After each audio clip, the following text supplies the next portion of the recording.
पंडित है ना, तो उससे हमारे आके बता दिया माता कौन हैगा वो। हमारी तो बहुत बुरी परेशानी है, ये तो सबसे बड़ी दिक्कत हैगी हमारे समाज के ऊपर। वो पेशाब कर रहा है, हमारे जीवन पे पूरा फर्क पड़ेगा। हमारे ऊपर केवट में कहते बगल वो ब्राह्मण है, पर उसके ऊपर हम पेशाब करें तो किस बात की चिंता है।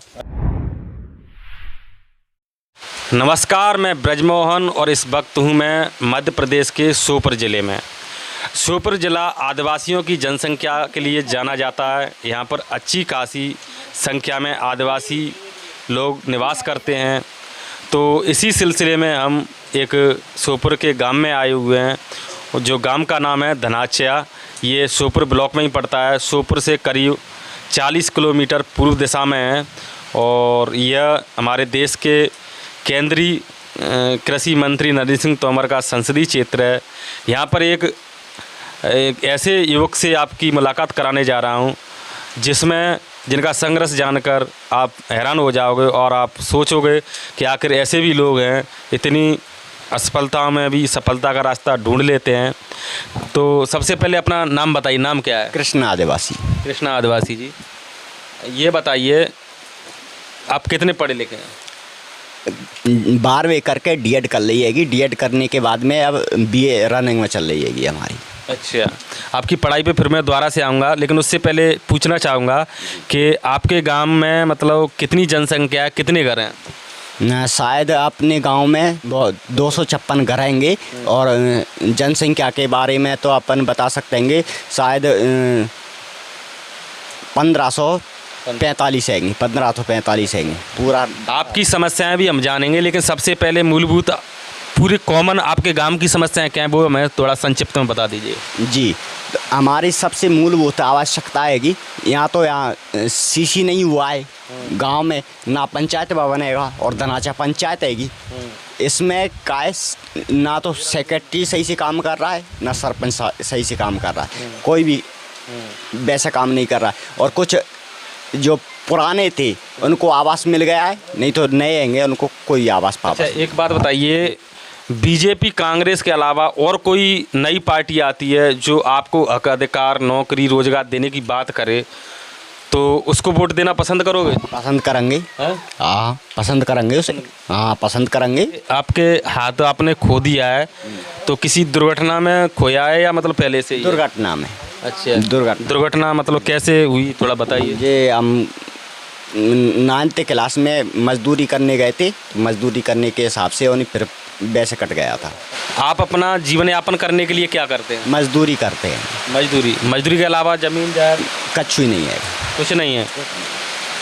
सरकार से आपको इसकी सहायता मिलती है? मतलब नहीं मिलती है कुछ। इसकी पेंशन तो मिलती है? बस पेंशन मिलती है। पेंशन मिलती है, विकलांगता की पेंशन मिलती है। अभी तक आपने गवर्नमेंट जॉब के लिए कहीं अप्लाई किया? बहुत अप्लाई कर लिए, कम से कम मैं 17 जगह अप्लाई कर लिया मैंने। हाँ। अपना अब तक कहीं नहीं हुआ। क्या दिक्कत आती है? बस पता नहीं, रिजेक्ट कर देते हैं वहाँ पे। रिजेक्ट हो जाता है। हाँ, नहीं तो अच्छे स्कूलों में अच्छे कॉलेजों में पढ़े जाएंगे हम, ऐसी बात नहीं है कि बढ़िया कॉलेजों में। और हम शुरू से RSS संस्था में रहेंगे तो उसी के हिसाब से पूरा काम उसी के हिसाब से किया है। तो अभी क्या करते हैं आप? अभी मजदूरी कर रहे हैं। और मैंने सुना है गांव वालों से कि आप अतिथि भी कर रहे हैं? अतिथि वो रायपुरा में थी, तो रायपुरा में कहा अतिथि अब 6 महीना की तो वेतन नहीं मिलेगी हमें। 6 महीने वेतन नहीं मिली? और वहाँ पर आप जाते हैं लगातार, कैसे जाते हैं? साइकिल से और पैदल जाते हैं। साइकिल से जाते हैं? हाँ, साइकिल से पैदल बस। तो आप देख सकते हैं किस प्रकार से जो व्यापम घोटाले के आप मामले जो आप देख रहे हैं मध्य प्रदेश में, उसका असर इस जो भाई हैं, क्या नाम है आपका? कृष्णा आदिवासी जैसे लोगों को चुकाना पड़ता है। इस प्रदेश में इतनी भ्रष्टाचारी बढ़ गई है कि उसकी वजह से कुछ मेहनत कश और ईमानदार लोगों को नौकरी से दूर रहना पड़ रहा है। उन्हें उनकी मेहनत का फल नहीं मिल पा रहा है। सरकार में जो भ्रष्टाचारी चल रही है उसके बारे में कुछ कहोगे? हमारा पूरा विजयपुर क्षेत्र भ्रष्टाचार में चल रहा है। जहाँ पे जाएंगे तहाँ अब कहना तो कुछ नहीं चाहते पर वहाँ पे भ्रष्टाचार, अपना विजयपुर क्षेत्र पूरा भ्रष्टाचार में आएगा। यहाँ पे कुछ ना कुछ हमें देना पड़ता है तब जाके हमारा कुछ मतलब बिना रिश्वत के कोई काम नहीं होता? कोई काम नहीं होता है। जैसे कि अगर कोई आईडी वगैरह बनवाने जाएंगे कुछ भी बनवाना है, राशन कार्ड बनवाना है, कुछ भी बनवाना है तो अच्छा। हमें हाँ देना पड़ता है हमें। तो आप देख सकते हैं, माफ़ कीजिएगा मैंने शुरू में बताया था कि सोपर ब्लॉक में ये सोपर से लगा हुआ है लेकिन विजयपुर के बॉर्डर पे है, तो विजयपुर ब्लॉक का ये गांव है। तो आगे मतलब क्या सरकार से क्या मांग करना चाहते हैं आप? विजयपुर में कभी भ्रष्टाचार ख़त्म नहीं होगा, ये तो मैं गारंटी दे रहा हूँ, क्योंकि हमने बचपन से काम किया है। तो बचपन से हमने हमारे गांव का सहयोग के साथ में और अपने दूसरे को जो भी हैगा उनका काम साथ में किया है, तो यहाँ तो कभी भ्रष्टाचार ख़त्म नहीं होगा। अच्छा, एक बात बताइए, आप पढ़े लिखे हैं, युवा हैं, और कितने युवा यहाँ के पढ़े लिखे हुए हैं?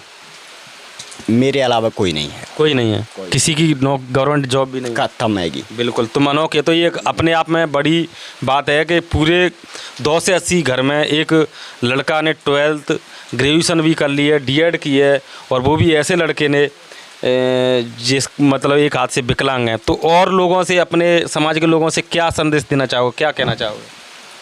बस उनको अपने बच्चों की ज़्यादा संख्या नहीं बढ़ाना है, बस बच्चों की संख्या इतनी रखना है तो वो अपने आप में अपने बच्चों को पढ़ा सके। बस आप मतलब संख्या, जो जनसंख्या ज़्यादा है उसको समस्या मानते हैं? समस्या मान रहे हैं, क्योंकि बच्चों को इतना ही पैदा करो कि अपने माँ बाप आएंगे वो पढ़ा सके, पढ़ा लिखा सके बस। ये मतलब राजनीतिक रूप से किसे वोट देना पसंद करेंगे आने वाले चुनाव में?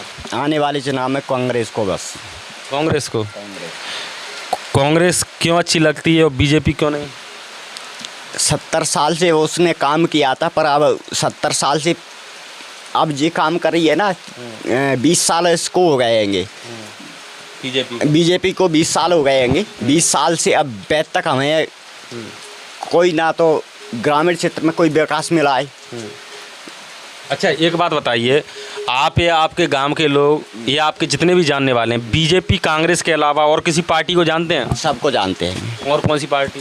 एबीपी भी जानते हैं, और अपनी यहाँ दिल्ली नई सरकार बनी है उसको। अपने यहाँ पे कौन कौन सी पार्टियाँ चुनाव लड़ती हैं, यहाँ की बताइए।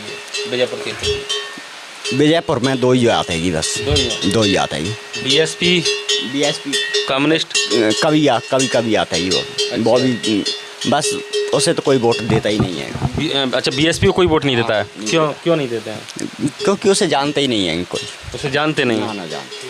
आपके पास मतलब कोई वोट मांगने या पहले से प्रचार करने नहीं है, कोई नहीं आता है। अच्छा, तो अगर आप जैसा कह रहे हो कि 70 साल से कांग्रेस ने काम किया है, तो फिर आज भी आदिवासियों की हालत ऐसी क्यों है?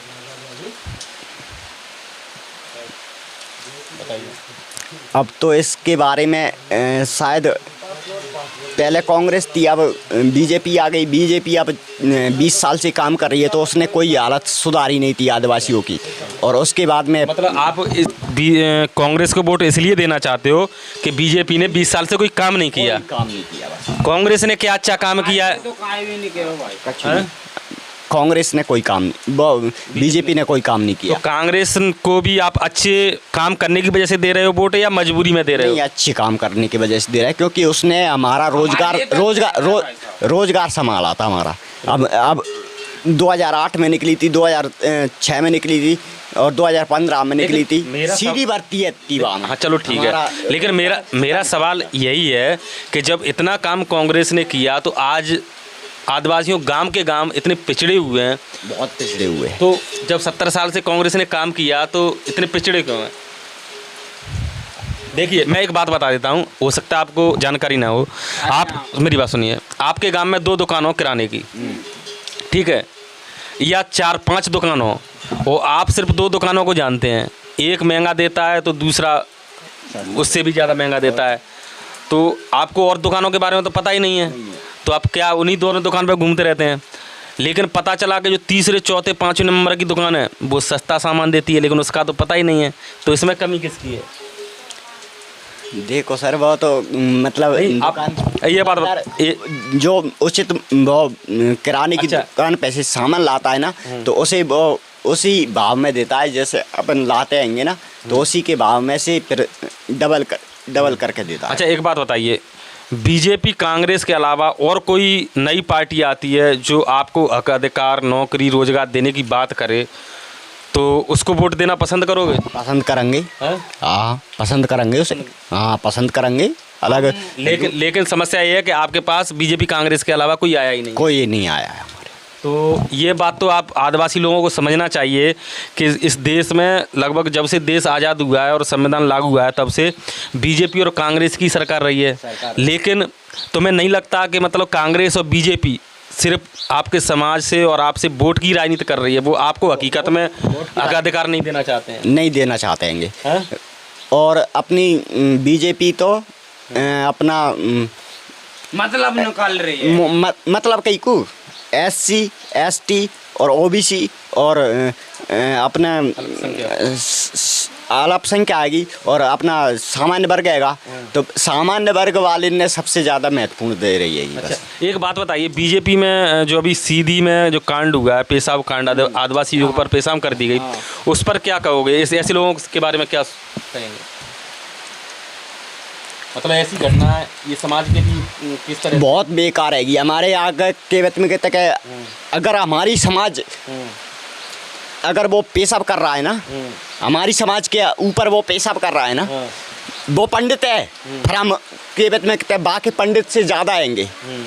अगर वो पंडित है ना तो उससे हमारे आके बता दे कौन हैगा वो। हमारी तो बहुत बुरी परेशानी है। ये तो सबसे बड़ी दिक्कत हैगी हमारे समाज के ऊपर। वो पेशाब कर रहा है, हैं? उसमें क्या है? हैं? तेरा शरीर अलग है, हमारा शरीर अलग है क्या? अच्छा, पेशाब क्यों कर रहा है? तो एक बात बताइए, जो कांड हुआ है सीधी में हुआ है, मध्य प्रदेश का ही जिला है। तो मध्य प्रदेश का जिला सीधी कटनी वाला घाटा सब अपना शिवपुरी शिवपुर अशोकनगर सब अपने जिले के आएंगे। अच्छा, तो एक बात बताओ, वहाँ पर जो ये कांड हुआ पेशाब कांड, उससे मतलब यहाँ के लोगों पे फर्क पड़ता है? यहाँ के लोगों के जीवन पे नहीं, हमारे जीवन पे पूरा फर्क पड़ेगा। हमारे ऊपर के वक्त में कहते हैं बगल वो ब्राह्मण है पर उसके ऊपर हम पेशाब करें तो किस बात की चिंता है? अच्छा। हाँ, हम पेशाब कर दिया उसके ऊपर। अच्छा। हाँ, हमें का दम नहीं है का? हम का कमजोर रहेंगे का? हैं? आदिवासी कमजोर थोड़ी आएंगे। भले ही वो कैसी डला हो फिर भी हम कमजोर नहीं आएंगे उससे। जो ऐसे लोग मतलब ऐसे दुष्कर्म करते हैं, ऐसे दुष्कृत करते हैं, इसके बारे में मतलब क्या कहोगे ऐसे लोग? ऐसे दुष्कृत करने वाले समाज को भड़काने वाले लोग होते हैंगे और समाज को का है पूरे अपनी ग्रामीण क्षेत्र में अपना खुद दबदबा बनाना चाहता है। अच्छा। दबदबा बनाना चाहते हैं और आपने पूरा आपके गांव में भी कभी ऐसा हुआ है कि किसी मतलब सवर्ण जाति जो सामान्य जाति वाले लोगों ने कोई दादागिरी? नहीं, हमारे गांव में तो कोई पैदा ही नहीं हुआ ऐसा। तो मतलब गांव में तो रहते नहीं है। धनाचा गांव में दो समाज के आएंगे, माली आएंगे और अपना आदिवासी समाज है पूरा। बस यहाँ तो कोई पैदा ही नहीं हुआ है वो ऐसा काम कर सकता है। तो ये थे हमारे साथ श्योपुर ज़िले के कृष्णा आदिवासी। इनसे हमने विस्तृत रूप से बात की और इनसे बात करने की एक ख़ास वजह थी क्योंकि आप देख सकते हैं कि इस गांव में मतलब इस गांव की बात तो छोड़िए, लगभग हर आदिवासी गांव की ये समस्या है कि कोई भी कैमरा के सामने बोलना ही नहीं चाहता है और यही इनका जो दुर्दशा हो रही है उसका सबसे बड़ा कारण है। इसलिए हमने इस कृष्णा आदिवासी भाई को चुना बात करने के लिए कि हर मुद्दे पर गहराई से बात की जाए क्योंकि ये थोड़े पढ़े लिखे हैं और इकलौते पढ़े लिखे हैं। इनके बारे में बताया, इन्होंने अपनी जीवन के बारे में बताया किस तरह से संघर्ष करके एक अच्छी एजुकेशन प्राप्त की है। तो निश्चित तौर पर इनसे आदिवासी समाज के और लड़कों को सीख लेना चाहिए कि विकलांग होते हुए भी जब कृष्णा आदिवासी पढ़ सकता है तो फिर हम क्यों नहीं। आपको ये वीडियो कैसा लगा अपना सुझाव कमेंट बॉक्स में ज़रूर दें। अभी के लिए इस वीडियो में सिर्फ इतना ही। आप देखते रहिए न्यूज़ 22। नमस्कार।